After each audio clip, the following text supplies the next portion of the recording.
des web pour débutants sur Over the Wire. Donc ici, on va résoudre un niveau NATAS qui est le level 26. La première chose à faire, c'est d'accéder à l'exercice. Donc on sélectionne le lien, on ouvre le lien dans un nouvel onglet en faisant Open Link New Tab ou ouvrir le lien dans un nouvel onglet. Là, on met les identifiants, donc le nom d'utilisateur NATAS 26 ainsi que le mot de passe. On ne sauve pas le mot de passe et là, on a une interface qui dit que ça dessine une ligne. Donc, on peut s'amuser par exemple à mettre des nombres dedans, comme ceci, pour voir ce que ça donne. Donc là, c'est les coordonnées X et Y. On clique sur Draw, et là, on voit que par exemple, là, ça nous fait une ligne qui est rouge, qui est là, là. Donc en fait, ça dessine qu'une petite ligne rouge. Donc regardons comment ça fonctionne. Donc, on fait un clic droit sur View Source, et on ouvre le lien dans un nouvel onglet. Donc on fait Open Link New Tab ou ouvrir le lien dans un nouvel onglet. Ici, on voit que c'est du code PHP. Donc, ce qui est intéressant, c'est qu'on va regarder les fonctions. Donc, la première chose qu'on remarque en fait ici, c'est que là, on fonctionne sur du langage objet, parce qu'on a une classe, on a des instantiations de variables.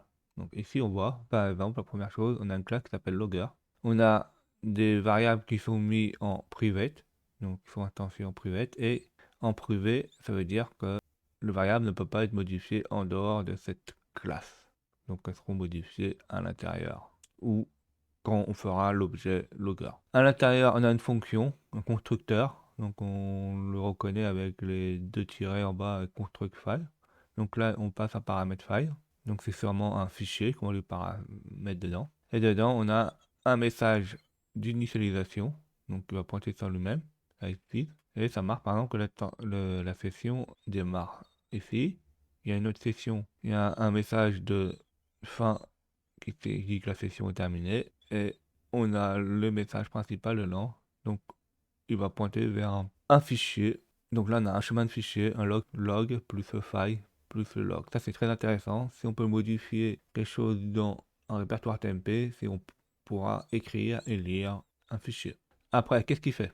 Il fait un cryptage de fichiers. Donc là il ouvre le fichier en mode append. Donc en fait il va au fur et à mesure mettre du code. Et il va écrire dedans le message d'initialisation. Et une fois que ceci est fait, il va fermer le fichier. Donc en fait, là, tout ce qui est ici, ini message, ça va être écrit là-dedans. On a une fonction qui fait la même chose, là, qui écrit les logs. Pareil, toujours en mode append, donc il va écrire au fur et à mesure. Et là, qu'est-ce qu'il va écrire? Il va écrire les messages, plus un retour chariot, donc un retour chaîne, et il n'oublie pas de fermer le fichier. À la fin, qu'est-ce qu'il fait? À la fin, on a un destructeur, donc il finit tout. Donc il va écrire pareil dans le log file en mode append, donc en ajoutant les données, et là il va écrire le message de fin. Donc en fait, le exact message. La log file, il va écrire au milieu, et le exact écrit à la fin, et il n'oublie pas de fermer le fichier. Donc tout ceci là, toute la classe logger permet d'écrire des données, des logs dans le fichier, dans un fichier. On a une fonction qui s'appelle showImage, qui est en dehors de la classe, qui permet, comme il dit son nom, de montrer l'image. Donc il va récupérer, donc il va créer un lien image et il va récupérer les données dans un FileName. Donc le FileName dans un fichier. On a une fonction qui, une fois que qui permet de afficher l'image, en fait de dessiner l'image. Qu'est-ce qu'il va faire? Il va récupérer, d'abord il va initialiser l'image, donc là les trucs color, donc en vraie couleur. Une fois que ceci est fait, il y a une autre fonction qui s'appelle drive from user data, donc là il va sûrement commencer à dessiner une image, donc c'est une autre fonction qui est là. Et une fois que ceci est fait, il va transformer l'image en PNG et donc là c'est sûrement qui va être affiché et à la fin image destroy va sûrement détruire l'image. Après, comme on dit, on a la fonction de draw from user data qui correspond à la qui va être appelée grâce à la fonction draw image. Donc qu'est-ce qu'il va avoir? Il va vérifier si on a dans les requêtes qu'on a mis avant là, s'il y a les x1, y1, y2, x2, si elles existent. Et s'ils existent, il va attitrer à l'image qu'on va dessiner une couleur. Donc on a vu avant la couleur là, qui est tout petit là, on va grandir, qui est rouge. Et c'est ici là, en image line, qui va, par rapport aux coordonnées qu'on lui a données, qui va dessiner l'image. Là, on a une chose de super intéressant. C'est que s'il n'y a pas ceci, ou s'il y a les deux, hein, ça peut arriver parce qu'en fait, il n'y a pas un else. Donc, s'il y a un cookie, il va faire la même chose. Il va dessiner l'image, mais par contre, quelque chose de super intéressant, il va faire une serialize base des codes cookie drawing. Donc, ça veut dire que là, de 1, le cookie, il est serialisé. Donc, ça veut dire que serialisé, en fait, on va transformer l'objet, la classe plutôt, en données, donc en fichier, en données binaires, qui pourra être exploitable, qu'on pourra sauvegarder quelque part dans un cookie. Et une fois que ces données-là, elles sont mises, une fois que les données-là sont sérialisées, il faut les encoder en base 64. Parce que sinon, quand on sérialise des données, il peut y avoir des caractères qu'on ne pourra pas mettre dans le cookie, des caractères spéciaux. Et en fait, là, il fait l'opération inverse. Il décode ce qui a été encodé en 64 et après, il initialise pour que ça soit remis dans les objets. Donc là, il fait ça à partir d'un cookie. Et si on a le drawing dedans, le nom du cookie qui s'appelle drawing, donc il va chercher dans l'objet là chaque coordonnée. S'il existe les coordonnées, et s'il existe les coordonnées, il va utiliser ces variables qu'il a mis là, les x1, y2, x2, y2, il va les utiliser pour créer la ligne. Donc, quel est le problème? Le problème, c'est que là, on voit qu'on pourra faire l'opération inverse, on pourra faire une serialisation et on pourra injecter nos données à partir d'un cookie. Et il n'y a pas de protection, donc on pourra sûrement recréer une classe et l'écraser et mettre où on voudra. Donc là, il affiche, et là, on a une fonction qui est la fonction qui stocke les données. Donc, il va serialiser, il va pas il va pas désérialiser comme ici, là, il va serialiser. Donc, il vérifie que si il y a des choses qui a été passées, les paramètres qui ont été passés en x1, x2, y1, y2 ont bien été mis, et si ça a été mis, on va serialiser ceci sous forme d'objet, et on va les sauvegarder dans un cookie. Donc là, on voit bien que si la clé existe, il va pas remettre les données dedans, mais il va faire le contraire, il va serialiser, il va remettre dans le drawing. Sinon, s'il n'existe pas, il crée un nouveau tableau et à la fin, là, il sauvegarde. Donc en fait, il crée un nouveau objet, il met dans le drawing et dans le drawing, là, il va avec 7 cookies, créer le nouveau cookie qui s'appelle drawing et qui va serialiser les données qui ont été mises là. Donc il va serialiser et après les mettre en base 64 pour que ce soit visible. Donc après cette longue explication, on va récupérer le cookie. Donc pour récupérer le cookie, on fait F12. Des fois, il va vous demander le mot de passe Natas 26 ainsi que le mot de passe. Donc vous mettez ceci. Dans Storage, on voit un cookie qui a été créé qui s'appelle drawing. Et là, il faudra le décoder. Donc faire l'opération inverse. Donc on copie le cookie. Et on va créer l'opération inverse, on va créer quelque chose qui va nous permettre de désérialiser le cookie. Donc on fait comme ça a été mis là, drawing, donc une variable. On décode le base 64, donc le cookie base 64, et là on serialise, donc on désérialise le truc, et après on affiche le résultat pour voir ce que ça donne. On peut voir la documentation si vous voulez, une serialise, pour voir à quoi ça ressemble.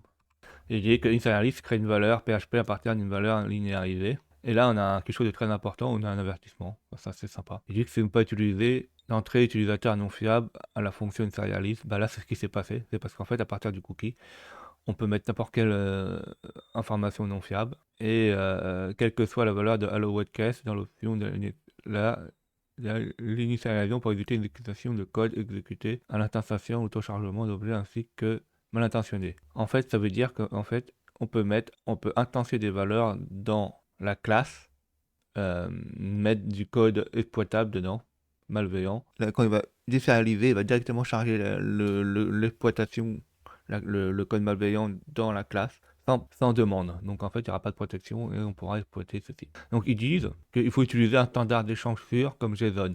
Et en fait, parce qu'en fait, JSON, il va décoder, il va encoder, mais sans charger automatiquement l'objet dans le code.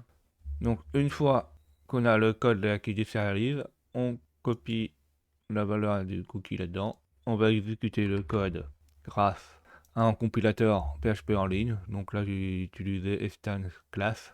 Vous pouvez utiliser un autre si vous voulez. On fait coller, on fait exécuter et on regarde que ça donnait. En fait, là, ça nous a donné les informations qu'on avait passées en paramètres avant. Donc, ça veut dire que là, la désérialisation fonctionne et on retrouve bien nos données, donc on pourra injecter nos données. Maintenant, passons à l'exploitation. Alors, l'exploitation, on va faire pareil en code PHP, on va créer une classe exactement comme la même dans le site, hein, dans le code source. Si on regarde dans le code source, la classe s'appelle logger. On crée exactement les mêmes fiches, les mêmes variables instanciées en private et on crée le constructeur avec les variables prédéfinies qui permettent de faire l'exploitation. Alors, qu'est-ce qu'on va mettre dedans? On va mettre un foobar, donc ça c'est une variable qui sert à rien, ça veut faire ça. Après, on va mettre du code PHP, donc PHP echo file content. Donc là, qu'est-ce qu'on va faire? On va faire un file get content, donc c'est-à-dire on va récupérer le contenu de où se trouve le mot de passe de Natas27. Donc dans etc Natas, le passe Natas. Et avec echo, on va l'afficher sur le site. Une fois que ceci est fait, on va dire de sauvegarder le résultat, en fait un fichier log, grâce au log file, là, dans image et un nom de fichier qu'on connaît, par exemple 1, 2, 3, 4, ABCD, PHP. Alors avant d'exécuter le code, là, il faut vérifier qu'il n'y a pas d'utilisateur précédent qui a déjà utilisé le fichier, le nom de fichier. Vous mettez un nom un peu aléatoire, sinon vous risquez de tomber sur d'autres fichiers qui ont été créés par d'autres utilisateurs avant. Si le serveur, l'exercice n'efface pas les anciens fichiers des utilisateurs. Une fois que ceci est fait là, on crée un nouveau objet logger et après, là, il appelle l'objet. Donc en appelant l'objet, il va l'appeler ceci là, le résultat de ceci, ça va faire ceci. Donc il va exécuter ceci. Ça va être sérialisé et ça va être encodé. Donc en fait là, on va encoder la classe, on va sérialiser tout ceci là. Donc on va sérialiser ceci en objet et une fois que ça va être désérialisé, ça fera l'opération inverse, ça va écraser la classe et ça va exécuter ceci. Donc comme j'ai dit, vérifions si ça n'existe pas. On peut copier, coller. Là, ça nous marque que l'URL n'a pas été trouvé sur ce serveur, donc ça veut dire que ça n'existe pas, donc c'est bon. Donc une fois que ceci est fait, là, on va exécuter le code dans le compilateur en ligne. On peut exécuter, on récupère le résultat, et ça c'est le résultat injecté dans le cookie.